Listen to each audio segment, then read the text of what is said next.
អត្ថបទទី15តើអ្នកជាក្រុមមនុស្សទីប៉ុន្មានតាមរយៈបទពិសោធន៍នៃការរស់នៅក្នុងជីវិត30ឆ្នាំកន្លងមកនេះខ្ញុំបានសង្កេតឃើញថាមានប្រភេទមនុស្សប្រមាណជា4ទៅ6ក្រុមដែលកំពុងតែដំណើរការជីវិតនៅលើផែនដីនេះហើយក្រុមមនុស្សទាំងនោះមានដូចជាក្រុមមនុស្សទី1រឹងមាំទាំងខាងក្រៅនិងខាងក្នុងពួកគេជាប្រភេទមនុស្សដែលមានសុខភាពរាងកាយរឹងមាំល្អចិត្តគំនិតនិងស្មារតីរឹងប៉ឹងគេតែងតែមានក្តីស្រមៃនិងគោលដៅជីវិត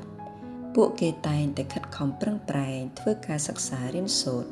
និងបំពេញការងាររបស់ខ្លួនដោយការព្យាយាមជានិច្ចដើម្បីឲ្យស្របទៅនឹងបុព្វហេតុនៃជីវិតនិងទៅឲ្យដល់ក្តីស្រមៃដែលខ្លួនបានប៉ងទុកក្នុងជីវិតលើសពីនេះទៅទៀតបើទោះបីពួកគេបានដើរប្រសពនឹងឧបសគ្គច្រើនយ៉ាងណាក៏ដោយក៏មិនអាចទាញពួកគេឲ្យដួលចុះបាននោះដែរពិតណាស់ដែលផ្អែកលើភាពច្បាស់លាស់និងការខិតខំប្រឹងប្រែងរបស់ពួកគេនៅថ្ងៃណាមួយភាគច្រើននៃពួកគេអាចនឹងសម្រេចបាននូវក្តីសុបិនរបស់ខ្លួនជាពុំខាននៅត្រង់ចំណុចនេះខ្ញុំក៏សូមរំលឹកដាស់តឿនផងដែរថាមិនថាគោលដៅជីវិតអ្នកជាអ្វីនោះទេសូមឲ្យការទាំងនោះជាការងារសុចរិតអាចផ្ដល់ប្រយោជន៍សម្រាប់ខ្លួនឯងផងអ្នកដទៃផងនិងសង្គមជាតិផងក្រុមមនុស្សទី2ខ្លាំងក្រៅខ្សោយក្នុងពួកគេជាប្រភេទមនុស្សដែលមានសុខភាពផ្លូវកាយល្អចិត្តគំនិតនិងស្មារតីរឹងមាំដូចគ្នានឹងក្រុមមនុស្សទី1ដែរក៏ប៉ុន្តែអ្វីដែលខុសគ្នានោះគឺពួកគេរស់នៅក្នុងជីវិតពីមួយថ្ងៃទៅមួយថ្ងៃដោយមិនមានផែនការឬក្តីស្រមៃអ្វីនោះឡើយបើមានការងារនៅចំពោះមុខពួកគេក៏ធ្វើវាទៅរួចពីនោះអ្វីក៏ពួកគេមិនធ្វើដែរក្រុមមនុស្សនេះមិនសូវបានប្រើការគិតឬសមត្ថភាពខួរក្បាលរបស់ខ្លួនច្រើននោះទេ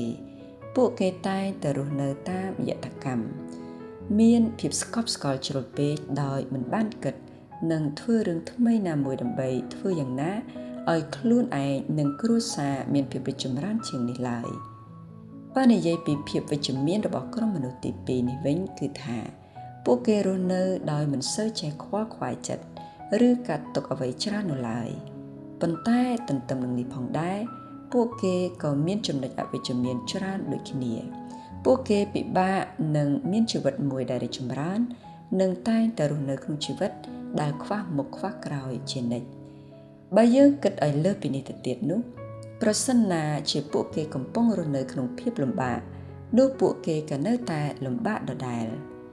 ចំណុចនេះបើសិនអ្នកជាមនុស្សដែលស្ថិតក្នុងក្រុមមួយនេះអ្នកគួរតែព្យាយាមផ្លាស់ប្ដូរទម្លាប់ចាស់និងចាប់ផ្ដើមសាកល្បងធ្វើអ្វីម្យ៉ាងដើម្បីជួយឲ្យជីវិតមានភាពប្រសើរនិងរីកចម្រើនជាងនេះគួរហ៊ានដើរចេញពីភាពស្រណុកសុខស្រួលនិងភាពស្កប់ស្កល់ជ្រុលពេករបស់ខ្លួនហើយសាកល្បងបោះជំហានទៅកាន់កម្រិតថ្មីមួយផ្សេងទៀតទាន់ខ្លួននៅមានកម្លាំងនិងឱកាសនៅឡើយក្រុមមនុស្សទី3ខាងក្នុងខ្លាំងខាងក្រៅខ្សោយពួកគេជាមនុស្សដែលមានសុខភាពរាងកាយមិនសូវល្អប៉ុន្មាននោះទេប៉ុន្តែពួកគេតែងតែខិតខំប្រឹងប្រែងវាយប្រយុទ្ធតតាំងនឹងជំងឺ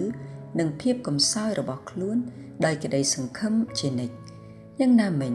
អ្វីដែលជាបំណងប្រាថ្នាធំចម្បងរបស់ពួកគេនោះគឺសូមឲ្យខ្លួនមានអារម្មណ៍ឃ្លានអាហារអាចញ៉ាំបានអាចគេងលក់ស្កប់ស្កល់អាចបន្តបង់ធម្មតាជារៀងរាល់ថ្ងៃ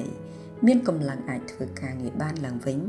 និងលែងខ្លាចជាបន្ទុកដល់អ្នកដែលកំពុងមើលថែខ្លួនលើសពីនេះទៅទៀតអ្នកខ្លះថែមទាំងមានក្តីស្រមៃមិនត្រឹមតែមិនចង់ខ្លាចជាបន្ទុកដល់គេនោះទេប៉ុន្តែថែមទាំងចង់ខ្លាចខ្លួនជាអ្នកជួយគេវិញផងដែរប្រកបណាស់សុខភាពផ្លូវកាយនិងផ្លូវចិត្តពិតជាមានសារៈសំខាន់ខ្លាំងណាស់សម្រាប់យើងម្នាក់ៗប្រសិនណាជាយើងបាត់បង់សុខភាពហើយនោះគឺហាក់បីដូចជាបាត់បង់នូវធនធាននៃជីវិតមួយផ្នែកធំទៅហើយហេតុនេះយើងម្នាក់ចាំបាច់ត្រូវមើលថែទាំសុខភាពទាំងខាងក្នុងនិងខាងក្រៅឲ្យបានល្អតាមរយៈការញ៉ាំអាហារឬភេសជ្ជៈដែលអាចផ្ដល់ផលល្អដល់សុខភាពសម្រាប់ឲ្យបានគ្រប់គ្រាន់ឆ្លៀតពេលធ្វើលំហាត់ប្រាណ បន្តរៀនសូត្រនិងអភិវឌ្ឍខ្លួនឯងជាប្រចាំម្យ៉ាងវិញទៀតជាញឹកញាប់ត្រូវប្រាប់ខ្លួនឯងថាឯងអាចធ្វើបានឯងត្រូវតែឈ្នះឯងនឹងរឹងមាំឡើងវិញត្រូវមានសង្ឃឹមជានិច្ចក្រុមមនុស្សទី4ខ្សោយទាំងខាងក្នុងនិងខាងក្រៅពួកគេជាប្រភេទមនុស្សដែលមានសុខភាពរាងកាយមិនសូវរឹងមាំល្អដូចគ្នានឹងក្រុមមនុស្សទី3ដែរប៉ុន្តែភាពខុសគ្នានោះគឺក្រុមមនុស្សនេះជារឿយៗតែងតែបាក់ទឹកចិត្តនិងអស់សង្ឃឹមក្នុងការប្រឈមជាមួយនឹងបញ្ហាជានិច្ចមិនសូវមានទំនុកចិត្តនឹងការខិតខំប្រឹងប្រែងប្រយុទ្ធជាមួយនឹងជំងឺឬភាពកំសោយរបស់ខ្លួននោះទេគេតែងតែទាមទារការជួយជ្រោមជ្រែងពីមនុស្សជុំវិញខ្លួន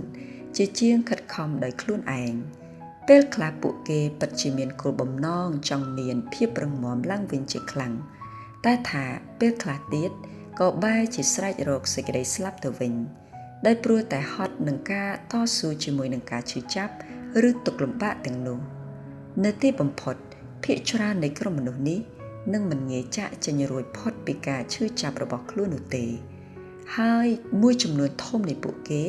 អាចនឹងស្លាប់ដោយសារការឈឺចាប់និងទុក្ខលំបាកទាំងនោះដោយជៀសមិនផុតនោះឡើយមកដល់ចំណុចនេះអ្នកអាចពិនិត្យនិងសួរខ្លួនឯងសាកល្មើថាតើខ្លួនជាមនុស្សដែលស្ថិតនៅក្នុងក្រុមមួយណាត្រូវហើយមិនថាអ្នកស្ថិតនៅក្នុងក្រុមមនុស្សប្រភេទណានោះទេត្រូវចាំថាដរាបណានៅមានដង្ហើមជីវិតនោះដំណោះស្រាយចំពោះបញ្ហាឬការឈឺចាប់នៅតែមានស្របពេលដែលក្តីសង្ឃឹមក៏នៅតែផុសឡើងមកជាថ្មីឲ្យតែអ្នកខិតខំប្រយុទ្ធដោយជំនឿចិត្តនោះព្រោះថានេះហើយជាបេសកកម្មជីវិតពោលគឺជាដំណើរដែលដើរទៅមុខរហូតហើយតែកាលណាមានដំណើរគឺប្រកាសណាស់ថានឹងមាននៅជំនួបទាំងសេចក្តីសុខនិងសេចក្តីទុក្ខជាពំខានម្យ៉ាងទៀតគួររៀនកែប្រែនិងអភិវឌ្ឍខ្លួនឯងជាប្រចាំដើម្បីធ្វើយ៉ាងណាឲ្យជីវិតកាន់តែរីកចម្រើនកាន់តែមានអត្ថន័យនិងសេចក្តីសុខហើយចុងក្រោយអ្នកនឹងអាចចាកចេញពីផែនដីនេះទៅដោយគ្មានការសោកស្ដាយអ្វីនោះឡើយព្រោះថាអ្នកបានព្យាយាមប្រឹងប្រែងនិងបានធ្វើរឿងល្អៗអស់ពីសមត្ថភាពរួចហើយបន្តប្រឹងប្រែង